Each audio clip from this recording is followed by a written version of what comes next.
So students, आज हम करेंगे क्लास 10th का chapter 3 pair of linear equation in two variables. ठीक है, तो क्लास 10th का जो सेकंड चैप्टर था पॉलिनोमियल्स, उसके विद एक्सरसाइज मैंने कंप्लीट सॉल्यूशन वीडियो मैंने दे दिए। इससे प्रीवियस वीडियोस मैंने पॉलिनोमियल्स के ऊपर ही बनाया है। तो अब हम करेंगे chapter 3 pair of linear equation in two variables.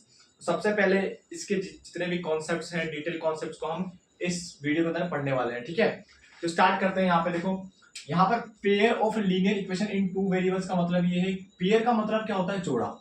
जोड़ा, इसका मतलब टू। हर एक चीज जोड़े के अंदर होती है, इसको बोलते हैं वन पेयर। यानी यहाँ पर भी हमारे पास इक्वेशन कैसे होंगी? दो इक्वेशन होगी, यानी दो लाइन होंगी, और उन दो लाइनों में हमारे पास जो एक्स और वाई की जो वैल्यू होगी वो सेटिस्फाई करनी चाहिए कंडीशन में। यानी कि मान लो, अगर मैंने एग्जाम्पल के तौर पर यहाँ पर ले लिया दो इक्वेशन। पहला मैंने ले लिया 2x plus y equals to 4 and दूसरा ले लिया मैंने 3x plus y equals to 5। ठीक है, अब यहाँ पर देखो, अब यहाँ पर 3x 2x प्लस वाई बराबर 4, 3x प्लस वाई बराबर 5 है। हमारे पास दो पेयर थे लीनियर इक्वेशन के। पहला पेयर ये वाला है, ठीक है, पहला पेयर ये है, और दूसरा पेयर क्या है? ये अपने पास। ठीक है, अब इसके अंदर हमारे पास x और y की एक ऐसी वैल्यूज होंगी जो इन इक्वेशंस को क्या करे? सेटिस्फाई करे। सेटिस्फाई करने के लिए अगर मैं यहाँ पर बोल दूं कि मैंने यहाँ पे बोला कि 1, जो 2 है, 1, जो 2 इसके कोऑर्डिनेट्स है, वो इन इक्वेशंस को सेटिस्फाई कर रहे हैं, तो करेक्ट होगा। इनके सॉल्यूशंस होंगे, इनके सॉल्यूशन होगा। तो x की जगह यहाँ 1 रखोगे और y की जगह यहाँ 2 रखोगे, तो यहाँ पे वैल्यू हमारे पास क्या मिल जाएगी? 4। यहाँ पे सेम इसी तरह से x की वैल्यू 1 रखोगे 3, और यहाँ पे 2, 3 प्लस 2 5। यानी इन इक्वेशंस को क्या कर रहा है? ये सेटिस्फाई कर रहा है। तो मैं बोलूंगा इन इक्वेशंस की ये सॉल्यूशन है, तो ये सॉल्यूशन इन इक्वेशन को क्या कर रहा है? सेटिस्फाई कर रहा है। ठीक है, तो इक्वेशन को सेटिस्फाई करने के लिए हमारे पास सॉल्यूशंस होंगे, और वो नंबर ऑफ सॉल्यूशंस हम फाइंड करेंगे अभी आगे की तरफ। ठीक है, आगे यहाँ पे कॉन्सेप्ट हम रेडी करते हैं, एक बार कॉन्सेप्ट यहाँ पे करते हैं आगे। तो यहाँ पर हमारे पास इक्वेशन में हमारे पास वैल्यू सेटिस्फाई करनी चाहिए। यहाँ पे हमारे पास सॉल्यूशन क्या था? 1, 2।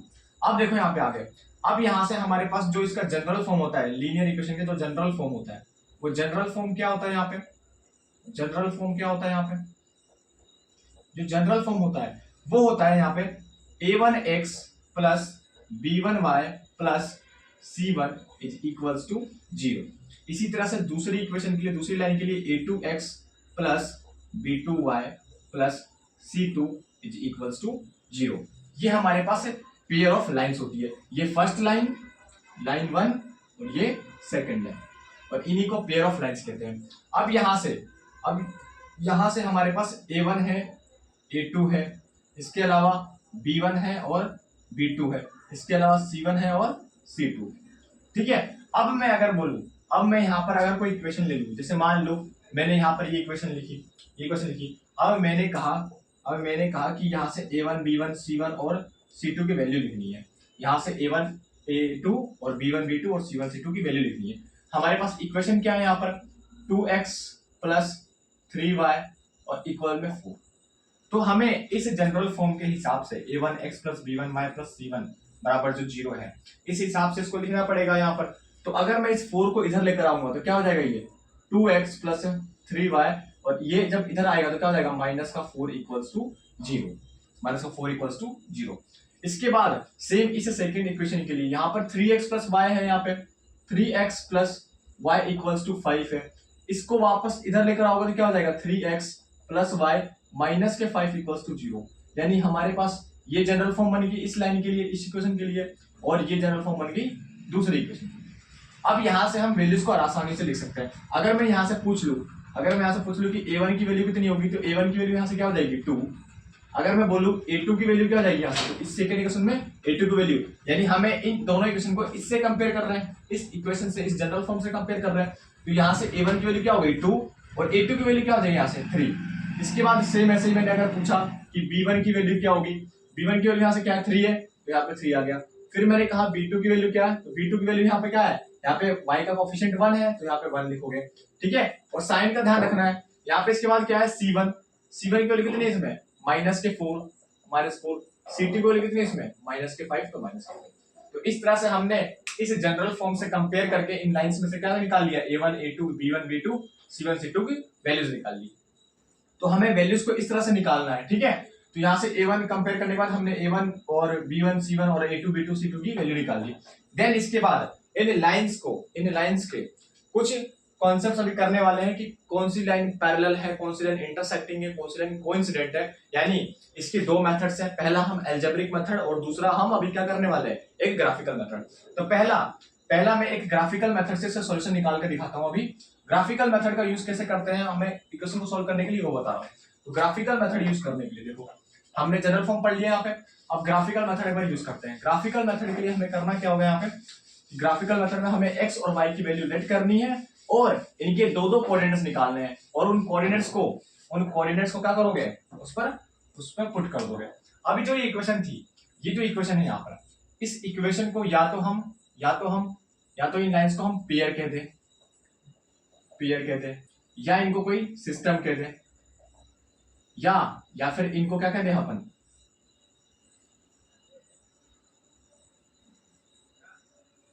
सब्स्टिट्यूशन, ठीक है। एक चीज और कहते हैं स्पॉन्टेनियस, या तो पेयर कहते हैं या सिस्टम कहते हैं या स्पॉन्टेनियस, ठीक है। अब इन पेयर, सिस्टम और स्पॉन्टेनियस के अंदर हमें ग्राफिकल मेथड यूज करना है। पहले हम ग्राफिकल मेथड से इक्वेशन को सोल्व करना स्टार्ट करेंगे। तो ग्राफिकल मेथड किस तरह से वर्क करता है वो बता रहा हूं। ग्राफिकल मेथड के लिए पहले हम इस इक्वेशन को लिखेंगे। जो ये पहली इक्वेशन है, क्या है यहाँ पे, 2x plus y equals to 4। अब यहाँ पर इस इक्वेशन में हमें पहले क्या करना पड़ेगा, यहाँ पे x और y की वैल्यू निकालनी है। ये पहला इक्वेशन है, इसके लिए हम कोऑर्डिनेट्स निकाल रहे हैं। कोऑर्डिनेट्स निकालने के लिए क्या करेंगे, हम मैक्स टू मैक्स 3 तक जाते हैं, तो हमें कोऑर्डिनेट्स दो ही निकालने हैं बेसिकली, x और y। तो यहाँ पर एक कोऑर्डिनेट्स। अब देखो इस इक्वेशन में अगर x 0 रखता हूँ, ध्यान से देखना, अगर मैं x क्या रखता हूँ 0, अगर x यहाँ 0 रखूंगा तो ये 0 जाएगी और y की वैल्यू क्या जाएगी 4। तो अगर मैं x की वैल्यू 0 रखता हूँ तो y की वैल्यू क्या जाएगी 4, y की वैल्यू क्या जाएगी 4। देन इसके बाद अगर मैं यहाँ पे x की वैल्यू क्या रखूँ, x की वैल्यू अगर 1 रखूँ, तो 1 रखने पर 2 1 जा 2 हो जाएगा, और ये 2 इधर जाके क्या हो जाएगा, सब्ट्रैक्ट हो जाएगा, 4 में से 2 जाएगा तो बचेगा 2 बचेगा।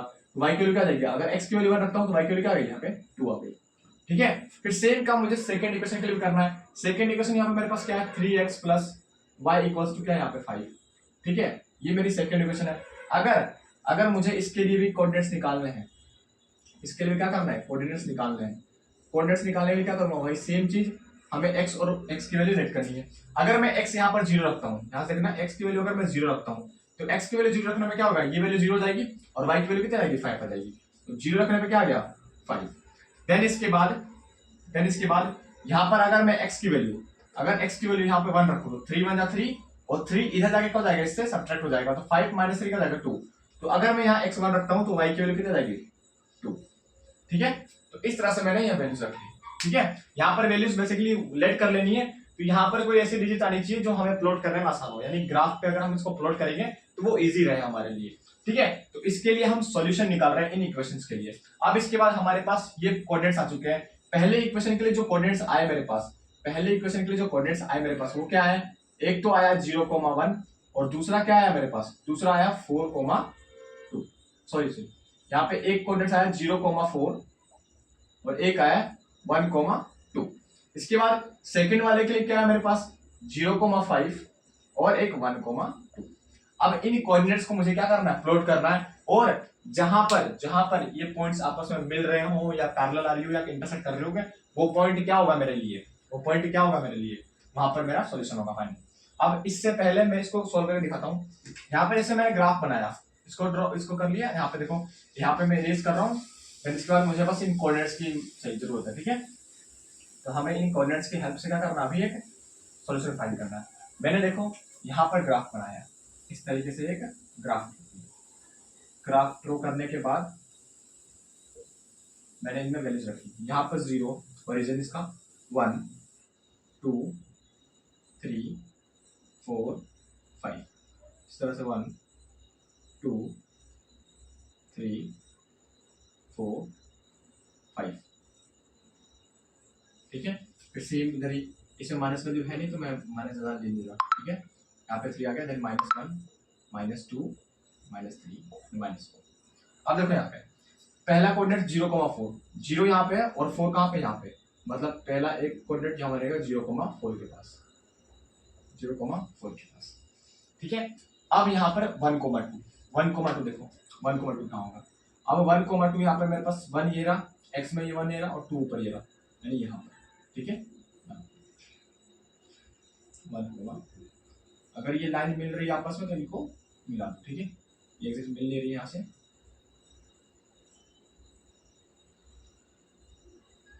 कुछ इस तरह से लाइन जाएगी 1,2। अब जो ये लाइन बनी है स्ट्रेट लाइन, ये वाली लाइन बनी, इस लाइन में जो इक्वेशन थी वो लिख दो यहाँ पे। क्या इक्वेशन थी, 2x + y - 4 या इक्वल का 4। ठीक है, ये इक्वेशन हो गई। इसके बाद हमें ड्रॉ करना है 0,5, 0 और 5 कहाँ है, ये ऊपर, तो 0,5 ये कोऑर्डिनेट्स हो गए 0,5। फिर 1,2, 1 क्या है इसमें, 1 यहाँ पर ये रहा और 2 क्या है ऊपर, ऊपर इस तरफ से 1 ये रहा x में और y में 2, तो ये दोनों कोऑर्डिनेट सेम आए वाला, ये वाला, तो ये इस तरह से ड्रॉ होगा, यानी ये इसको इंटरसेक्ट कर रहा है, ये इसको इंटरसेक्ट कर रहा है, ये इसको इंटरसेक्ट कर रहा है इस तरह से। तो यहाँ पर जो ये वाला पॉइंट आया, ये वाला पॉइंट, ये वाला पॉइंट क्या आ रहा है यहाँ पे वाला, ये वाला पॉइंट, इस पॉइंट पर ये इंटरसेक्ट हुआ, ये भी 1,2 आ, 1,2 और ये जो लाइन बनी थी ये कौन से इक्वेशन के लिए थी, इसके लिए, तो लिखोगे 3x + y = 5। ठीक है, तो यहाँ पर जो मेरे पास सॉल्यूशन आया फाइनल वो क्या है, 1,2 और यही सॉल्यूशन तो था जो इन दोनों इक्वेशनों का कर रहा था, सेटिस्फाई कर रहा था। अब हम यहाँ पर देखेंगे कि यहाँ पर लाइन इंटरसेक्ट कब करती है, पैरेलल कब होती है और कोइंसिडेंट कब होती है। देखो, तो यहाँ तक हमने ग्राफ से सॉल्यूशन इसके फाइंड कर लिए। फाइंड करने के बाद हमें इनके सॉल्यूशंस देखने हैं कि कब इंटरसेक्ट होगी लाइन और कब पैरेलल होगी और कब कोइंसिडेंट होगी। ठीक है, तो देखो यहाँ पर हमारे पास लाइन से बेसिकली जनरल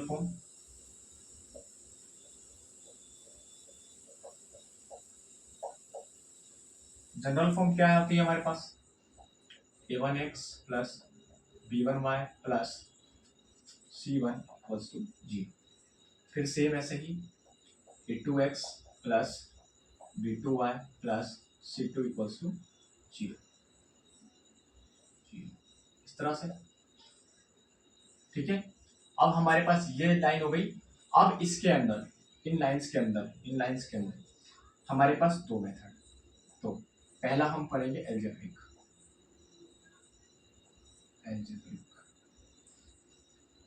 मेथड और दूसरा होगा हमारा ग्राफिकल मेथड।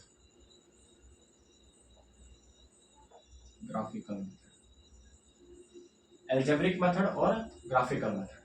अब एल्जेब्रिक मेथड में पहली कंडीशन, पहला यानी ऊपर से आप स्टार्ट करते हैं, पहला कि अगर हमारे पास a1 a2 जो है वो बराबर नहीं आया b1/b2, ये कंडीशन नहीं, तब इस केस के अंदर हमारे पास जो सॉल्यूशन होंगे वो कैसे होंगे, यूनिक सॉल्यूशन।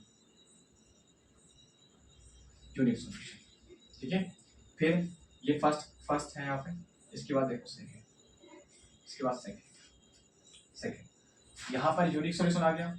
सेकेंड में अगर मेरे पास a1/a2 बराबर b1/b2 बराबर c1/c2 हो और तीनों क्या हो, बराबर हो, तीनों के रेशियो बराबर हो, तब इस केस के अंदर हमारे पास होता है इनफाइनाइट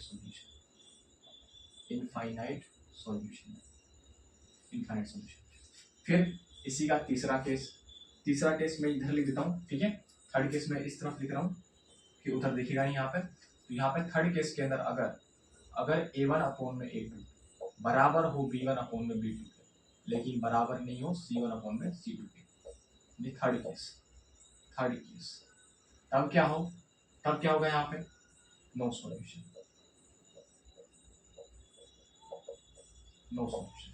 ठीक है। ग्राफिकल मेथड में अगर यूनिक सॉल्यूशन इस तरह से आए, यानी a1 अपॉन में a2, b1 अपॉन में b2 के बराबर ना हो, तब वहां पर हमारे पास इंटरसेक्टिंग लाइन मिलेगी। क्या मिलेगी? इंटरसेक्टिंग लाइंस, इंटरसेक्टिंग लाइंस, ठीक है।